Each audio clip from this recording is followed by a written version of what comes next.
एक वक्त था जब राजनीति लोगों के सेवा का जरिया हुआ करता था, लेकिन अब वक्त है जो दिखावे का धंधा बन के रह गया है राजनीति। और ऐसा ही तस्वीर डेहरी से एक आ रहा है, जहां पे विधायक जी के बेटे अपने विधायक पिता के गार्ड को लेकर शादी शादी घूम रहे हैं। आरजेडी सवाल पूछ रही है कि साहब बताइए, ये किस तरीके का जो है वो माहौल है। लोग जानना चाहते हैं कि भाई विधायक जी जीते हैं तो उनको बॉडीगार्ड मिला है, लेकिन उनके बेटे को बॉडीगार्ड आखिरकार ये किस नियम, किस अधिकार के तहत दिया गया है। पूरी कहानी जब आपको बताएंगे तो आपको भी लगेगा कि साहब जो लोग कहा करते थे कि पता है हम किसके बेटे हैं, शायद वो इन्हीं विधायक जी के बेटे के लिए वो बात जो है वो कहीं ना कहीं सूट करती है। पूरी कहानी क्या है, सब कुछ आपको विस्तार पूर्वक बताएंगे, समझाएंगे।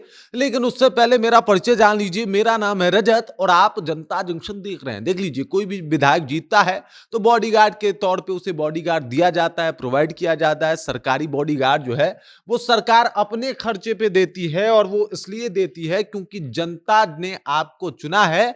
और चूंकि जनता ने आपको चुना है, जनता को आपसे उम्मीद है, तो आपकी सुरक्षा की जिम्मेदारी और जवाबदेही जो है वो सरकार उठाएगी, और इसी वजह से बॉडीगार्ड दिया जाता है। लेकिन क्या हो जब वो बॉडीगार्ड का काम सिर्फ दिखावा भर रह जाए। क्योंकि एक शादी की तस्वीर वायरल होती है उसी डेहरी से, जहां पे विधायक जी का जो लड़का है वो पहुंचता है, उसके साथ एकदम से बॉडीगार्ड पहुंचते हैं हाथ में कारवाइन लेके। और ये सब कुछ देख के लगता है कि भाई साहब बताइए, विधायक जी का बेटा आखिरकार किस हैसियत से गार्ड लेके घूम रहा है। वो विधायक जी का बेटा है, बस मात्र यही बात है, और इस वजह से उसको गार्ड मिल जा रहा है अपने पिताजी वाला, वो आसानी से लेके घूम रहा है। मैं बात कर रहा हूं सोनू सिंह की, जो कि डेहरी से नवनिर्वाचित विधायक हैं। चिराग पासवान के जो है वो पार्टी से आते हैं, और उसके बाद अब चर्चा आरजेडी वालों ने ये शुरू कर दी है कि आखिरकार विधायक जी के बेटे को किस हैसियत से जो है वो बॉडीगार्ड प्रोवाइड करवाया गया।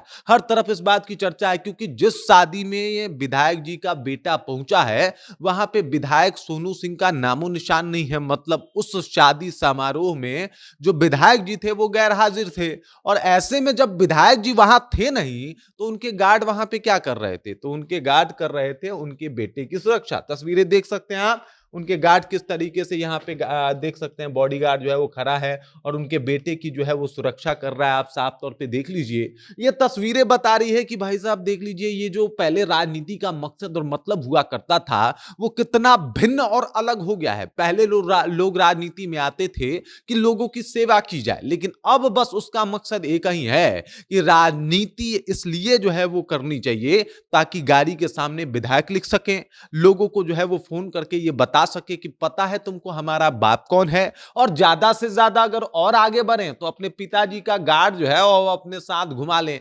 इसीलिए तो विधायकी लड़ी जा रही है, ताकि अपना तेवर दिखा सकें, अपने आप को जो है वो साबित करते रहें और दिखाते रहें कि भाई साहब हमसे बेहतर तो कोई है ये नहीं है, हम जहां पहुंच गए हैं वहां आसपास कोई नहीं है। और इसी वजह से इस बात की चर्चा हो रही है। आरजेडी वाले कह रहे हैं कि भाई साहब विधायक बनने के बाद उनका गार्ड उनके बेटे के साथ घूम रहा है, ये सुरक्षा के दृष्टिकोण से भी देखा जाए तो कई सारे सवालिया निशान खड़े कर रहे हैं। ऐसे में क्यों ना विधायक जी से इसके ऊपर सो कॉल नोटिस जारी किया जाए और उनसे पूछा जाए कि विधायक जी अगर गार्ड आपका है तो आपके बेटे के साथ शादी समारोह में क्या करने गया था।